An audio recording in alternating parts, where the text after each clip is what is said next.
લઈને ગાંધીનગરના સત્યાગ્રહ છાવણી ખાતે એકઠા થયા છે। ખેડૂતો પોતાની માંગને લઈને ધરણા પર ઉતર્યા છે।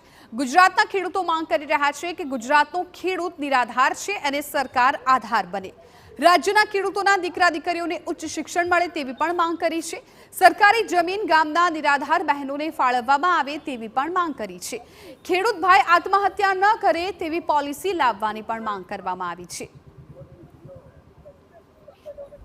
સમગ્ર ગુજરાતના તમામ જિલ્લાઓમાંથી ખેડૂતો આવી રહ્યા છે।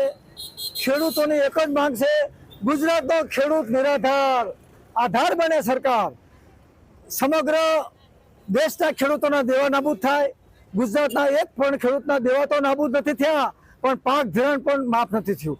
ચાલુ વર્ષે અને અગાઉ પણ અતિવૃષ્ટિ, પૂર, માનવ સર્જિત કે કુદરતી આપત્તિમાં નુકસાન પર હેક્ટર લાખ રૂપિયા થયા છે, એનું વળતર પણ કદાચ પૂરું મળતું નથી। મોટા ભાગે કોર્પોરેટરો પ્રજા